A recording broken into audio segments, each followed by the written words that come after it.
Hey darlings, today I want to talk about getting over my fawning response. So this is something I've been talking a lot about on TikTok, and I realized I haven't been taking the time to do my YouTube videos. So why do I have to do the hands?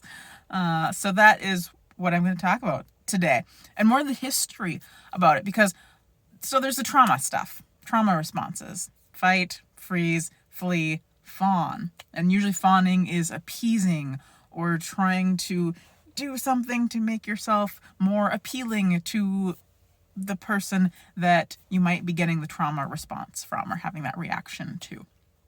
And for me, I'll go to the extreme, or I used to go to the extreme, where I would try to appease them. I'd make myself really small, but I'd also drag myself through the dirt to be like, oh, I'm so sorry. I want to show you how terrible I feel. Like if I beat myself up really badly, like maybe you'll see how sorry I am and how small I am and how you shouldn't be mad at me.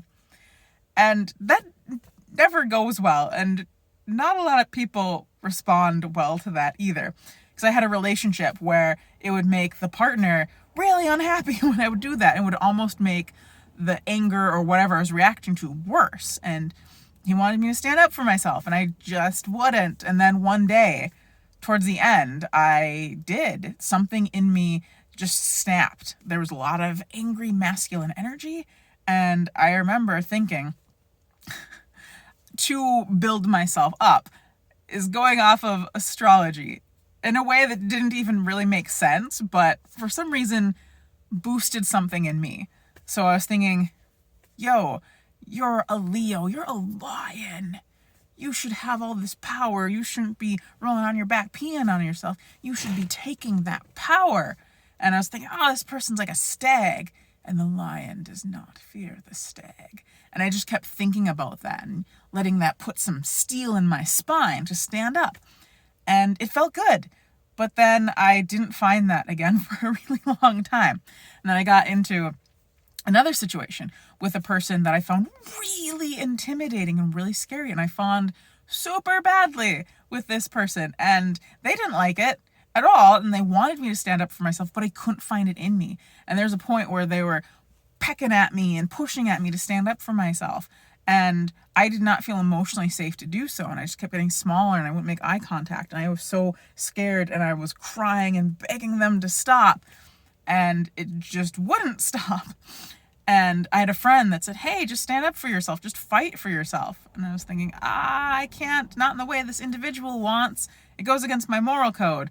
But then something in me, again, snapped, where I found that, I call it my big cat energy. It's when I get more into my primal side. And that part of me had started to say, we do not fawn. I always love saying that. It feels so good. It feels so good. And I was finally able to stand up to that individual in a way that felt comfortable to me. And I realized that's another thing, is a lot of times people will pressure us to do things that we might not be ready for, or might just not be something we intrinsically want to, or isn't a part of us.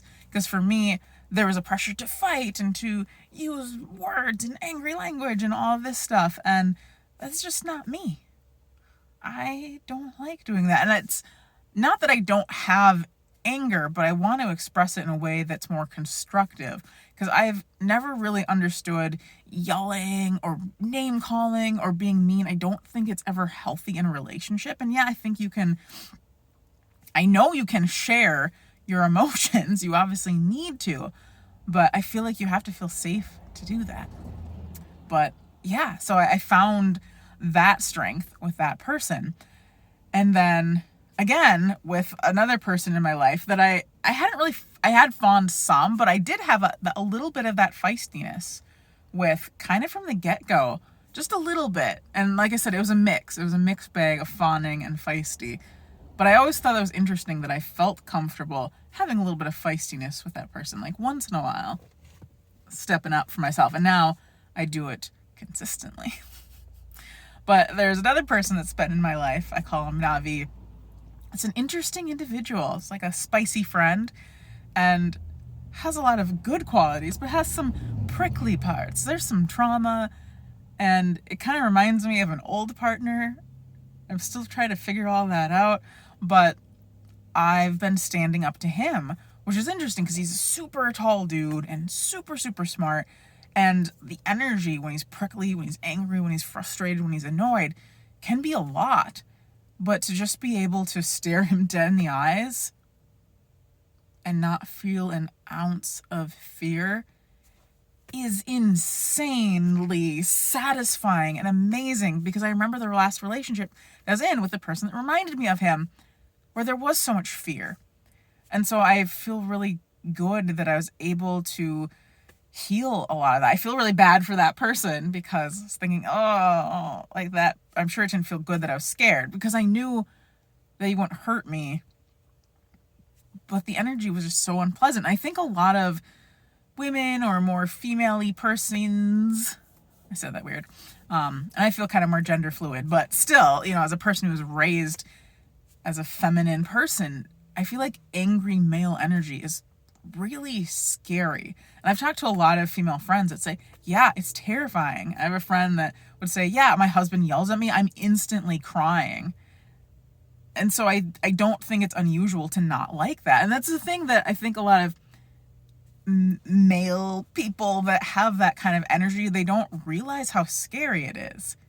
Like, they have no idea. But I'm happy to not be afraid of it. I don't like it. It's not pleasant. It's not something I really want to be around very much. But I'm so glad that I feel more comfortable with it. So that's been feeling so good. And to just have that power and to be able to just mean mug a 6.5 foot tall dude and just like, what? And I need to find the mix, because I do want to show up in the world and give unconditional warm regard. But also, when people are in that headspace, it's like, how do you do that when someone's actively just... That's a thing I need to figure out. I need to talk to more of my therapist friends about it. Because that's a huge thing for me, is just having love for people. So how do you have love and uphold your boundaries and not just be bowled over? That's a good question. I need to figure that out. But yeah. If you need to take it, if you are just a person who fawns, just remember, we do not fawn. All right. Love you guys. Bye.